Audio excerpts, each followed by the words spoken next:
Welcome to Pig Pods. We give you actionable insight and stories behind real-life success wherever you go. Here are your hosts, Angelos and Mo.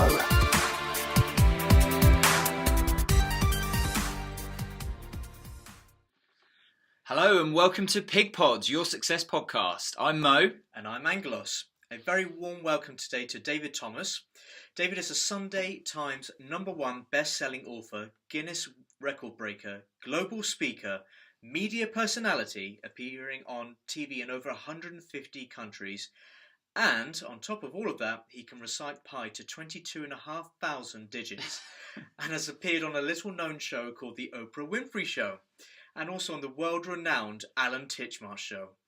World memory record holder for memorizing and reciting 100 packs of individually shuffled packs of playing cards, and US memory record breaker for memorizing 160 digits in 5 minutes.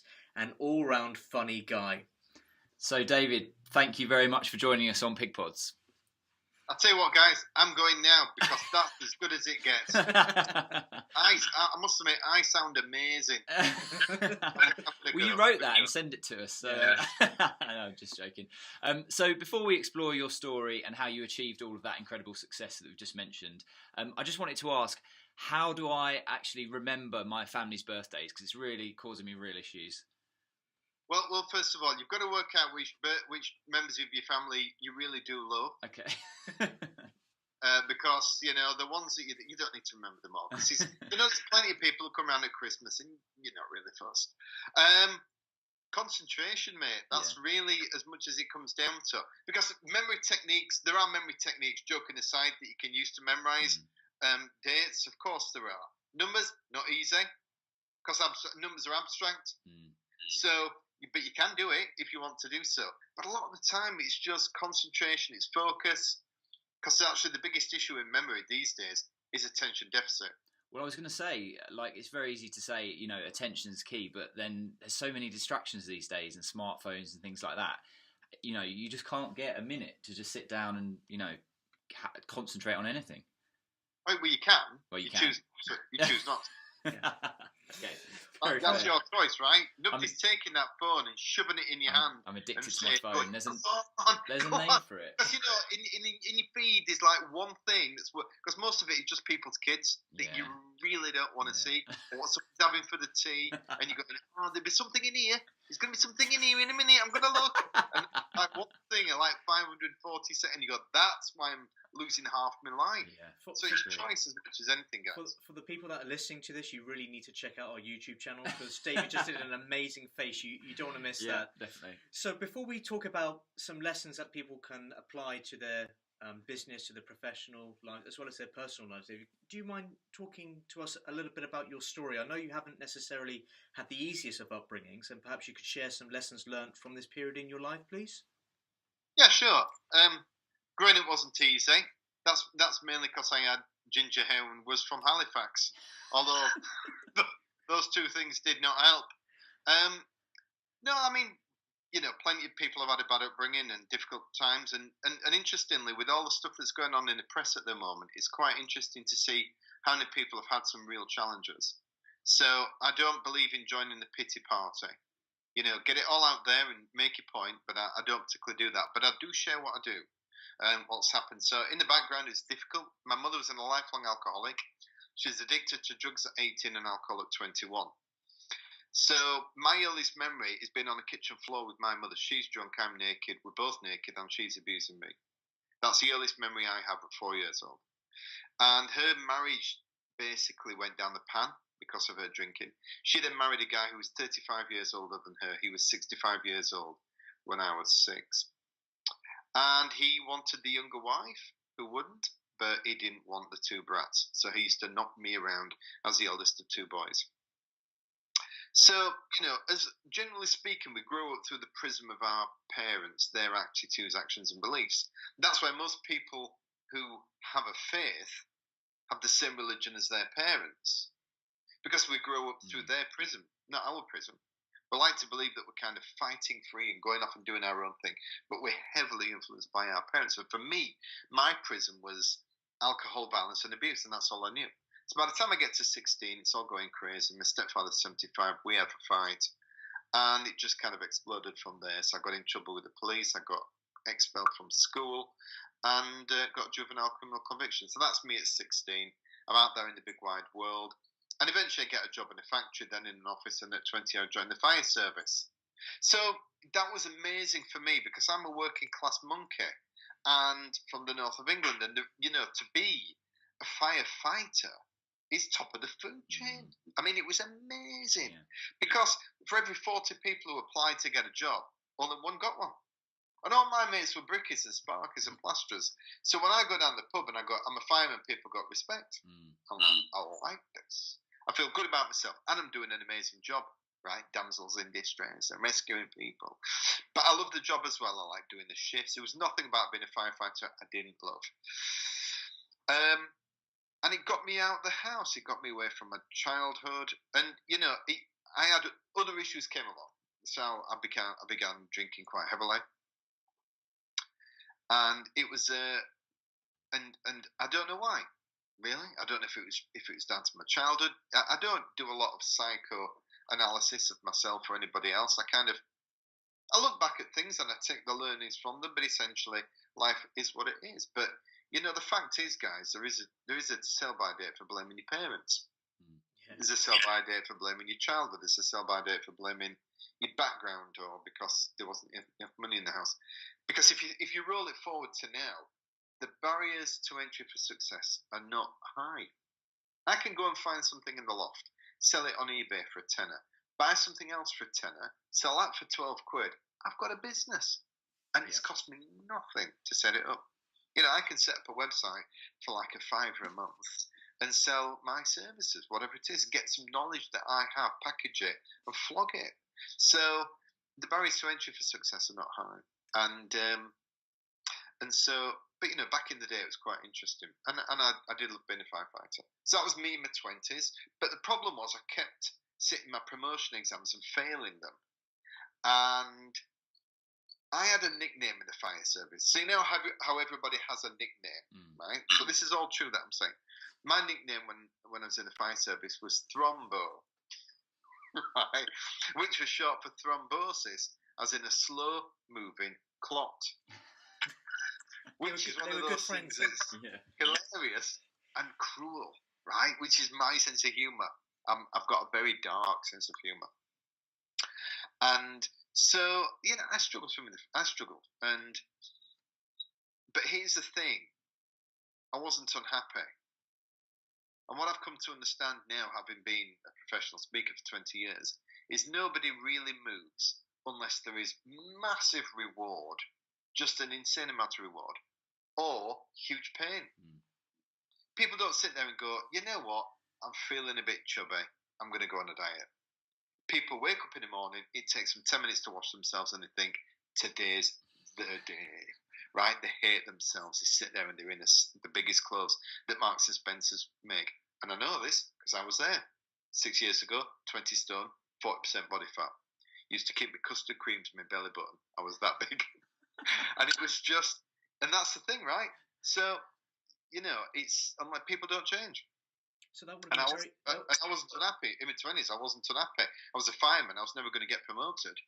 But, I did a job I loved. I wasn't materialistic. I didn't care about cash. So, no pain, no change. That would have made climbing ladders very interesting at 20 stone there, David. Well, I wasn't that when I was a fireman, because I'd left. That was after I'd left. And I went into the corporate world where you go to a conference and there's free food, right? I'm from Yorkshire. I'm like a Scotsman, but with the generosity taken out, right? Free is my favourite word. And when they do those little packets of biscuits in the cellophane, it's amazing how many you can get in your bag, right? It's free. Take your all you want, Dave, right? So I overate. And then one day you wake up and you've got a 44-inch waist and you go, oh, whoa. So, David, you mentioned public speaking there, and that you've been doing that for 20 years. They say that ranks highly as kind of worse than death as people's top of their list of fears. Part of that is probably down to memorising what you're supposed to say. So given that you've done the public speaking and and you've achieved a lot in that respect. Have you got any advice for anyone struggling with that, either for public speaking or specifically the memory of what you're supposed to say part? Well, I mean, glossophobia. There's a word you've never heard before, I'm guessing. That's a fear of public speaking. Right. And it is the number one social anxiety disorder, so the greatest fear. But actually, there is a term, social anxiety disorder. It's the number one fear. So 10% of people have a massive fear. We're talking like a pathological fear of speaking in public. And the reason is because they don't have a process. Number one reason is it's not really memory, because you can have some memory aids. You can have a little tip sheet here that will help you remember what you need to say. You can practice till you're blue in the face. But the problem is they fear that it's not going to go well because they have no process. You know, very quick example. So what people do is they stand up, and this is a typical introduction. They stand up and go, my name's David, great to be here. Honestly, I can't believe I got this gig. It's fantastic. Isn't this venue beautiful? Are you all right, people? You having a good time? Amazing. Right, where's my kicker? Let's get this party started. And that's kind of the first 60 seconds. Well, that is a prime real estate in speaking. That is not what you should do. So that's like the worst start in the world, but that's what everybody does who's never been taught any different. So it's like giving somebody the keys to a car. It could be a Ferrari, but they're going to kangaroo down the road. And if they're not taught, they're never going to be able to learn how to do it. And then they would be fearful about going on the road because they know they can't drive. Just get some lessons. Everything is learnable, but learn from a great source. You know, you're involved in property investment. That would scare the crap out of most people. But if I came to you and you go, no, hang on, it's a process. You do it this way, you borrow this much, you get that much, you go into a consortium, whatever it is, I don't know how you do it. To me, it's like, what happens if the price goes down? I mean, just, without giving away the whole thing, what's the high level process for speaking? Oh no, I'll tell you everything I know. Okay. I don't care. So honestly, don't keep anything back in life because it'll hurt you. Yeah. You're here to change people's lives. That's what we're all here to do. You know, we should share what we know. Okay. That's our only duty in life. We go through life and we learn amazing stuff, and we never share it because we don't think people are interested. But our legacy is not the money, it's not the houses, it's not the cars. Get those things make life a bit easier, and you get through, and you want some stability and infrastructure. But essentially, on your last day, you want to look back and go, you know what, I did all right there. It's a body of work, and I connected with as many people as I can. Right? Well, hopefully that's what we're achieving with Pig Pods. The ramblings of Angelos and I sitting in his loft or sitting in our office, and hopefully someone will get some value out of them. So yeah, if you could share the process, then that'd be fantastic. I'll tell you what it is. So essentially, I have a process called a presentation palace. So think of it like constructing a building, okay, which is quite apt, I guess, for you guys. Where do you start? You start with foundations. You get the basics right. So people sit there and go, oh, well, maybe I can get some nice fancy props or nice whatever. No, learn the basics. How do you do eye contact? I'm looking at you and then I'm looking at you. You look for a second, you look for a second, you look for a second. Learn how to do eye contact. Can you walk and talk? It's amazing how many people can't walk and talk. I've done it. The first thing I do is I go, right, I need to walk up and down and tell me about your trip in this morning to work. And some people go, and they can't do it. It's like musical chairs. They get to the end and they're like this, right? I go, right, you need to stand still. You need to not move because you're shit at walking. You walk into the car, but you can't walk and talk. And it's amazing. So you just work it out. This is why you should really get a coach. And then, once you've got your basics right, you'll learn the power of three. So you'll hear it all the time. Politicians have learned this to a T. They give you what are the benefits of joining Pig? When you go, well, it's this, it's this, it's this. It's never 4, it's never 2, it's 3. And if you can't get it down to 3, then you're in the wrong job. And so you get all your basics right, then it's the structure, it's the walls, which is how do you tell a story? How do you start your speech? How do you finish your speech? How do you make it flow?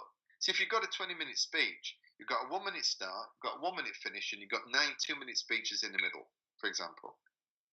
And once you do that, you go, right, I've got to get my point across in 2 minutes. What people do is they ramble and waffle. When they realise they're not going to actually die presenting this bit, you know what I mean? So then once you've got a structure, you've got protection.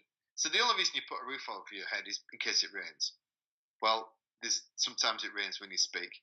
You have technology issues. You turn up and, the microphone doesn't work. Or how do you handle your nerves? And then, of course, so what's the last bit? What's the bit that makes it special? Decoration. Because it's 25 houses or 2,500 houses on that estate. What makes yours different than everybody else's is how you personalise it. And so the last bit is you personalise it and you make sure that you use your experience. And then there are things like you get yourself filmed, you get some feedback from the audience, and then that's how you grow. So, if I came into Pig and I was doing a property investment, my first one I'd be fine, second one I'd be getting better. After I've done 10 houses, I've got it smashed to bits, right? Yeah. So you just learn and understand everything is learnable in a process, and once you go along, and that will make you effective. It may never make you Winston Churchill, but it will make you effective. You'll operate your space, and you'll keep the power of the platform. So moving on then, David, from custard creams in your belly button to being a record breaker, that's one hell of a jump. That's one hell of a leap. How does one go from being in that position, overweight, unhappy, not necessarily looking after themselves, to being an absolutely amazing record breaker and having the balls to call up Guinness and saying, you know what, I'm going to do something special. I'm going to be the best in the world. How do you make that leap? Well, to be fair, the weight training has been a relatively recent thing, to be fair. But the memory stuff came about because I was a fireman. I was sat there. I was failing the exams. I was going nowhere fast. And then one night I saw a guy memorise a pack of playing cards on TV, and I was like, that is cool. Oh, that is amazing, right? I've got to learn how to do that because the guys would like that at work. You know what I mean? So it's all about peer group pressure. Yeah. What's your peer group, yeah? So I thought, right, I'm going to go out and buy that book. So I bought his book and taught myself how to do it. And 8 months later, I went to the World Memory Championships and came fourth. And on the Friday, it was a hobby in my back bedroom. And on the Monday, I'm getting read by 1 million people in the Times. It just went from there to there in a weekend. Amazing. So I go back to work and the boss pulls me in and he goes, and he literally just looked at me and went, so what's all this memory shit? And I'm like, well, boss, bought this book, went to London, came forth, happy days. He said, can you teach me? And I said, yes, I can. So I taught him how to use some stuff. And he passed his exam. And then he came back to me and he went, this really works. And he was like, I could remember it, but also I knew I'd passed before I left the room. He said, Dave, you've got to teach this. Do you want to teach this? And I was like, no, I don't. He said, no, come on, you got to share this. And so I started teaching it in the fire service. And my first talk was February 97. And then I went back to the World Championships in 97, came third. 98, I was guaranteed second place in the world. But then I'd had a change in attitude. I'd kind of got a bit big for my boots, to be fair. Because it all come a bit quick. The success had come very quick, very sharp. Everybody was bowing and scraping, thinking I walked on water. And I thought, second? Who wants to come second? And I wasn't good enough to win. The guy was too far ahead of me, number one. He'd been doing it a lot longer than me. I was miles ahead of third. I thought, bollocks. I don't want to come second, right? I'll do a Guinness record. How hard can it be? So, right? So I looked in the Guinness book. There's only 3. I thought I can do this one with a pie. So I had a go, and I got it. I'll be honest, I did. I did get it, but I didn't get it the first time. So this was all the way back in May 98. I did 18,000 digits, got one wrong, had to start again. And then it took me 7 goes over 2 days. So I ended up reciting 80,000 digits over 2 days. So just very quickly, David, I remember seeing a documentary recently about astronaut selection.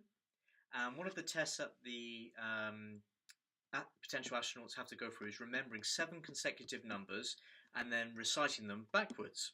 I saw that, yeah. Yeah, it's quite, and they had to step up and down on a stepper just to engage their brain and body at the same time, and not a lot of them did very well. I think 7 was the maximum number that they could possibly remember. So, can we just walk through that process? Because obviously you've memorised random numbers of pi to 22,500 places. How does your average person on the street remember, say, 7 or more consecutive numbers and then recall them easily without any issue? Can you just walk through like a live exercise with us? Yeah, I can tell you how to do it. You gave me 2 questions there, to which there were different answers. You asked me how the average person can do it. The average person can't. If the average person learns a technique, then the average person can do it. So But the way it works, if you're going to memorize numbers, it's very simple. So what you do is you take each number, which a number is abstract, but you've got to turn it to something concrete. So all memory training is taking something abstract and making it concrete. That's all it is. So if I give you the word breakfast, what are you thinking of? Banana. Croissant. But you're not thinking of the black word breakfast. No. But that's how most information comes. That's what a number looks like. It's just black words on a white background. So what you've got to do is take that over here and then turn it into something that your brain can recognise. So 1 becomes sun, 2 becomes shoe, 3 becomes tree, 4 becomes door.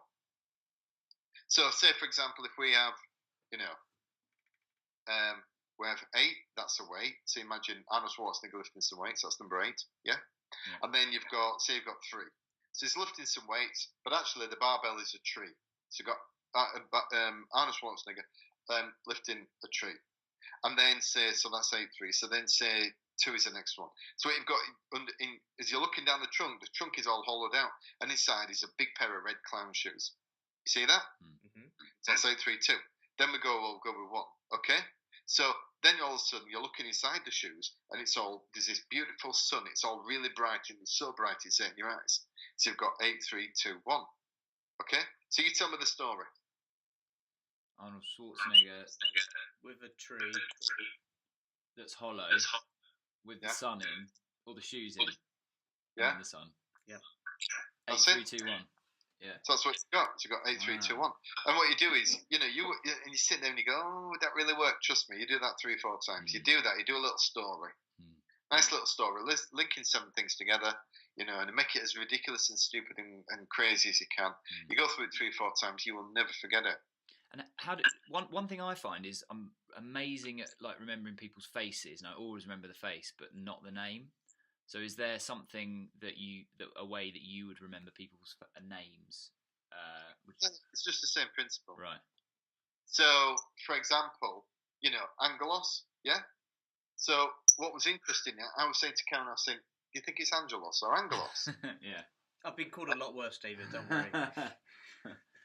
I'm sure. I spent much time with you, but I'm thinking worse. It always begins with an A, though. But the thing is, it's quite interesting there, because what I could do is, if I meet you, I could imagine the two are only very, very slight difference, but the image would be completely different. Because if it's Angelos, I imagine you're wearing an angel outfit. If it's Angelos, then what I do is I imagine you with like a big set square. You remember set squares from school? The mathematical things with angles on it. Yeah. So imagine one of them like stuck to your front of your head, or imagine that your head's been squared up and it's in a triangle, and that remembers angle. And then once that's all I need is a trigger. So my name's David. They think of David and Goliath. I'm swinging a sling. You give me a name. Give me any name. Mo? Okay, well then I just think of Mo Farah. You could think of Mo Farah. You could do so. What you do is imagine just running on a treadmill. All it is a hook. Because memory training does not replace your memory. It's a stepping stone. Yeah. Okay? So, for example, the French for book is livre. All right? So I'm studying. I've got the word book. And I'm thinking, what's the French for the word livre? And it's out there in the darkness of my mind. So what I do is, my stepping stone is, I open up the book and all the pages are made of liver. So that's my stepping stone. And then when I think of liver, I think of livre. Yeah. So the thing is, what it does is, instead of just trying to pluck stuff out of the air, it's a conduit to where I want to get. And eventually you get to the point where you spend enough time with somebody, you don't need to remember the name, you don't need to remember the images, you just get the name, because it's only about repetition. And so on that point, if you get a PA, somebody come and works in your office, then you don't need any memory techniques because it's getting embedded in because of the repetition. And on that repetition point, does it help when you repeat the person's name when you're either speaking to them or after?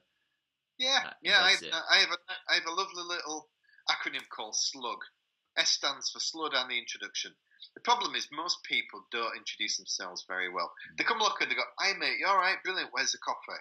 and disappear. Yeah. Now I've told you this. Wait until you have the next pig meeting. Just stand at the back and watch people introduce themselves, particularly to new people. Yeah, that's what happens. They'll come up and they'll just make small talk. "Hi, you all right?" and then they'll disappear. So they don't properly introduce themselves. And yet somebody in that room could be worth a lot of money, or have a lot of influence, or whatever it might be.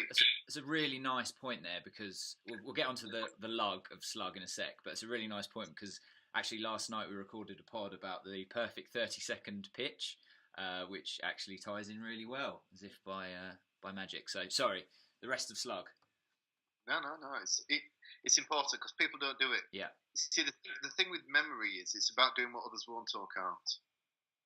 Yeah. For me, it's very difficult to quantify the benefit of improving your memory. But the bottom line is if I remember your name and everybody else forgets it, you're gonna look at me more favourably. Yeah. If I stand up and speak without any note, I mean, I spoke at Wembley last year, and there was about 20 odd speakers over a speaking tour. We did a speaking tour around the country, and there was 2,500 delegates in total, and it finished up at Wembley with 1,000 people. Wow. Out of all that, how many of us, say 20 speakers, how many do you think spoke without any notes? There was just 2. Oh, yeah. I mean, these guys are practiced till they're blue in the face. They had all the little head but none of them. It's only me and another guy stood up and spoke without any notes. Straight away, you look different. You can engage with the audience. You can come out and chat to them, and they can see you're not using any notes. It looks bloody good, right? Yeah. So the thing is, it's about doing what others won't or can't, and people don't introduce themselves. I meet people for a living, 10, 20, 50,000 people in a year, and they just don't. They pass it off too quick. What was it? So that's this. Sorry, David. What was it like meeting Oprah Winfrey? Oh, it was awesome, and I did get to meet her as well. Because normally when you go on TV, what happens is you go into the green room, and then what they do is they frog march you to the stage, and then the person who's interviewing you is there, and you say hi. You do your interview, and then they frog march you back. But what was kind of fun is that I was doing some memory stuff, and they wanted to put me under pressure. So they said, right, we're going to give you some stuff to learn the night before, but you've got to learn some of the stuff on the morning of the show. And I said, not going to do that, because I've been on TV before. I've been royally knackered, and by TV, TV is terrible, right? And they went, no, trust us. This is Oprah. We'll do it right. I went, okay, I'll trust you. So I went all the way to Chicago on the wing and a prayer. But I turned up in the morning when everybody else was turning up in the afternoon. So I turned up on my own at the studios, and I'm on this little mezzanine area on my own. And Oprah Winfrey walks out of a door. And I've got to say, I was a little starstruck, right? I'm not really easily starstruck, and I've met a few famous people, but it was like, this is like the richest black woman in America. Amazing story. She was raped by her granddad, went to work at CBS. Her show got cancelled, decided to syndicate it. And at the time I met her, when Simon Cowell was making $1 million a week, she was making $1 million a day. Wow. And you just go, right? Anyway, she just looked at me and she went, who are you? And I said, my name's Dave, right? And I turned around to her and I said, who are you? Right? She went, I'm Oprah. And I went, I know, love, seen you on TV. She just burst out laughing, right? And she thought it was great, because I swear to God, nobody talks to her like that. Yeah. I mean, they don't. Not over there. Fame is too big. It's just everything's very hushed. If she laughs, everybody laughs. When she doesn't laugh, everybody's quiet. And so me taking a mickey was kind of fun. And we just had a really nice 10 minutes. Like, she didn't have a care in the world, and she was a great girl. But the thing is that when I've met people, what I found is that famous people in business, generally speaking, like, she's a businesswoman first and foremost, generally speaking, are really good because they understand to make the connection. They understand the power of one. Politicians get this. They understand the power of one. One person can make or break your entire campaign. We saw with Gordon Brown many years ago. He called a woman a bigot. Well, that was the only thing for a week, right? And on the news. So she understood that. And so, she made me feel special, and we had a great chat, and it was a lovely show. Other people who are more isolated, like, say, sports people, who worked in a very small team and really don't have kind of got there just on a bit of talent thing. They may be great people too. But generally speaking, they don't understand how to make those small connections, and that's massive. Because my network that I've grown is everything to me. Yeah, of course. It's my livelihood. It's my I've gone through 2 recessions, and gone straight through because of the power of my network. I think that's a really, really important point. Yeah, definitely. So you've as you've alluded to, you've worked with big companies such as IBM, Barclays, the Prince's Trust, Rolls-Royce, and many others.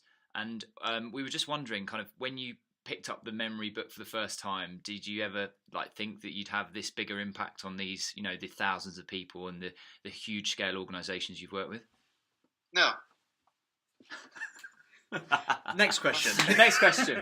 And briefly, what's that been like to kind of being able to positively impact those kind of organisations and people? Mind blowing, just beyond belief.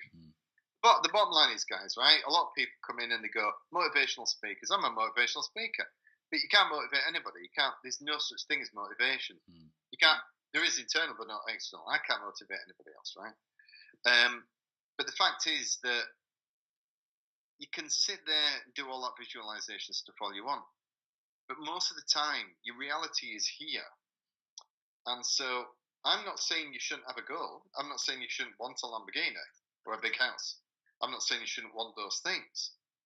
But, most of the time it's so far away, people can't do it. They can't. Going and driving the Lamborghini doesn't really change your behavior here. It's got to be broken down into bite-sized chunks. So for me, it was all about, right, well, I become a memory guy, and then I go back to work, and the boss says you should teach this, and I'm like, well, let me teach in the fire service. So I taught in the fire service. I did that for 6 months. And then I've sat there going, maybe I can phone a few companies, right? So I phoned a few companies, and they all said, and I phoned up, I said, my name's Dave, I want to come in and teach you memory stuff. And they all went, well, why would we want that, son? What? And I went, that's a great question, to which I have no answer. I'll see you later. So, right? I didn't have a computer. I literally went down the library, because this is like back in the 90s. And I got all the top companies in West Yorkshire out of the book that were in the FTSE 500. And I kept phoning them. So the thing is, a little knowledge is a dangerous thing. You go on a sales course, people say, well, the return on investment for your time should be, if you phone this many people, you get this many inquiries, and then you get this many meetings and this many gigs. And I was like, I didn't do any of that. I nubbed in my family around a business. I'd never been to university or anything. So when they all said, we don't want it, I'm like, I tell you what, I'll just phone the next one. Because I'm sat there at home thinking, what else to do? So I just kept phoning. And they all went, no, mate. And I was like, brilliant, cheers. And then eventually, one of them, a jacuzzi manufacturer of all people in Bradford, just went, yeah, come and see me. So I was trotted off to Bradford and saw this guy. He said, what do you know? And I said, well, I do this memory course. It's really cool because I can do this stuff. And they went, brilliant. How much do you charge? I went, £1,000. And they went, you booked. I was like, right? Because I went back to work. And there are moments in your life when you remember. And at the time, I was earning £1,000 a month. That was my take-home pay as a fireman. And I can remember going to work, and I was at the changeover of shifts. So there's about 20 guys there, 10 off going on, 10 ongoing, 10 off going shift. And we just sat there, and one of them says, "What's all this memory stuff then do?" I said, "Well, I go out into companies now, and I'm going into companies and teaching them. I've just got my first gig. It's really exciting." And one of them said, "How much are you getting?" Right, because it's all about money in the fire service. And I said, "Well, I'm getting £1,000." And out of the 20, I would say 15 just got up and walked out of the room. And that was the moment I realised my tribe had changed. Yeah. Different tribe. So I was out of the fire service in 18 months. And it was an amazing job. I did it for 11 years. And I loved it when I joined. I loved it when I left. But God, was I glad I left. This is amazing. I live in this beautiful house and I travel the world. And, this year I've been to South Africa and Saudi Arabia and Dubai. And I've been to Hong Kong and got to Sweden and, 23 countries now. And it's just... It's a very joyous life, and I've, being self-employed is the best thing, really, because you are in control of your own destiny. You got to find out if it's for you, because you do wake up at 2 a.m. in a cold sweat, thinking you're never going to get booked again. But that's the nature of the beast, I'm afraid. But yeah, it's an amazing experience to be self-employed, to run your own life, being in control, and to share what you know. If you get a perfect package, which is pretty much what I have, because, I don't know anything about property investment, but, at the end of the day, you invest in property, it's got the numbers are important. Well, as long as I have enough money to pay my bills, the money's not important. And I'm not saying it's just about that with you guys, but with Pig. But the thing is that I get to stand up and just chit chat for a living.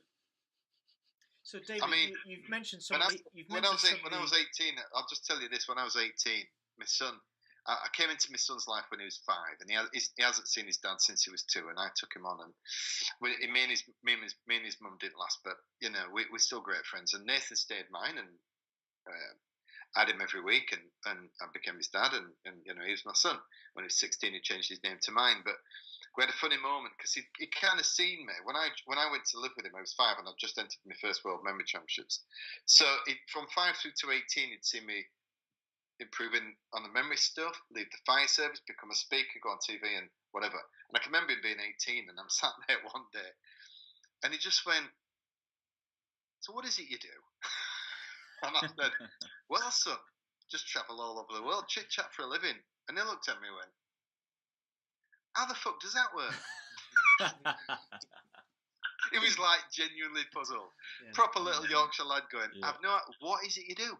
And I just looked at him and I said, "I don't know. I don't know how I get paid this much money." So we ask all of our interviewees, what does success mean to you? And I'd love to hear what your thoughts are on success. What does success mean to you, David? Well, first of all, it's got to be peace of mind. I was at a talk last week, 10 chief execs, talking to one of them. I said, "How's work?" And he said, "It's not great." And I said, "Why?" He said, "Because I was making a load of money and I decided I wanted to make a load more, so we had to go out and get a load of investors for the next project. Now it's taking up every minute I've got. It's massive stress. And, I'm 54 and I'm thinking, do I really want it?" So peace of mind has got to be the first thing, because if you don't have peace of mind, it will kill you. It will kill you early. There's no doubt about that. I'm an atheist. There is no such thing as God. You're delusional if you think that it's all gone. The lights go out and it's gone. Seriously, you prove to me it's possible. Because Val, we connected through my mate Val. Val believes all that. She's wonderful. Crackers, but wonderful. Love her to bits. She's a great friend of mine. Love Val to bits. We have these amazing conversations, as you can only imagine, right? But seriously, I just think it's all lights out. I'm an atheist. He's not even 1% down. So the thing is, I've got to live as long as possible. That's why I lost the weight. You know what I mean? I'm 50 in April. I'm entering my first natural bodybuilding competition in May. I'm going to be 50, wearing nothing but budgie smugglers in a fake tan. Amazing. And some custard creams in your belly, I hope. Yeah. No, they're down the front, dude. They're down the front. So it's going to be, I'm here to live as long as I possibly can, and stress will take the years off you. Yeah. So peace of mind if you can. And just a bit of preparation. If you're 40 or under, pensions, forget about it. It's all going to disappear. The age is just going to go up and up and up. Social care. Don't even think that the NHS is just going to look after you when you're 70 and sucking soup through a straw. The biggest killer in this country now is Alzheimer's. And if, somebody who's born to, kids who are born today, something like 40% are going to live to be 100. They're going to spend 25 years sucking soup through a straw, nodding against the wall. You've got to make sure that you take care of yourself. You use your brain, you keep yourself fit, healthy and active and all that. Because, people pass it off, but it's crucial.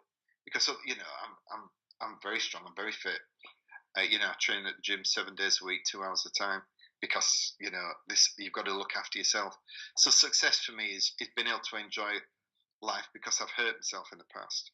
I've had many relationships in and out. And now I found the love of my life. I've, drunk very heavily. I overate, 40% body fat, all that stuff. So the thing is, I don't know. It sounds a bit negative, doesn't it, really, what I'm saying? But what I see is a lot of people in a place of pain at 55.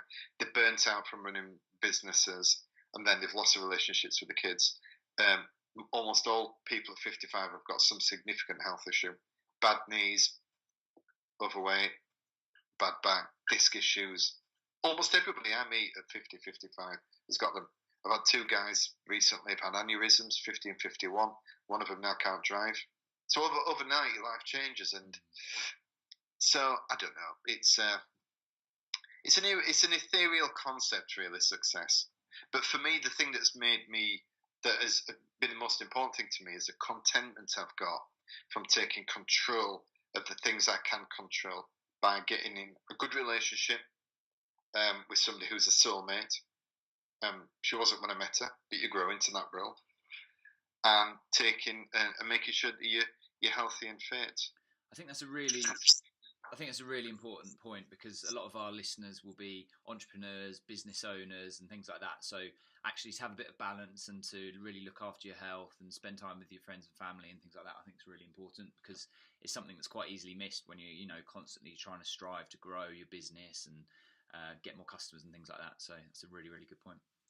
David, I'd like to thank you for your time today. I know I've been inspired in these 44 odd minutes that we've been talking. I'm sure listeners at home have also been, to hear from when you didn't necessarily have the best of starts in life, where it's topped and turned a little bit, and how where you are now. And I think that's been a real great lesson and inspiration for people who think perhaps, I'm 50 years old now, there's no point doing anything, I'm on the starting end, whereas you're just ramping it up. You're going to be out there in your Speedos, impressing the world with an amazing body. And I think that's a lesson for us all, really, that it's never too late to start. You've achieved phenomenal amounts, and you've just kept going, and you've challenged yourself, and that's absolutely brilliant. Just very quickly, how do people get in touch with you, David, if they do want to improve their memory, or just want to thank you for sharing the love? Well, if you get in touch with me at my website, which is themotivationspeaker.com, I have lots of memory resources and books and audio programs and videos and stuff. I'll share it with anybody. I've had somebody email me today from South Africa, because I spoke there the other week, and they said, I saw you in the newspaper. Can you, can you send me something? I said, yeah, of course I can, sir. But the other point, I want to finish on one point, if I may, and that is that you two guys are amazing. Because this has nothing really to do with property. So what you two have got is the ability to understand that things are a lot wider than just finding a great investment strategy. That's got to be key as part of an investment group, right? Property investment group. You need to find the right strategy and process. But you also understand there's all these other things.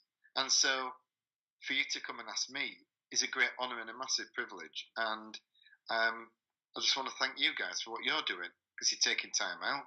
You don't know if you're going to make, you're not doing it with anything other than just wanting to share the love. Yeah, absolutely. Add more value to the people that are in the group.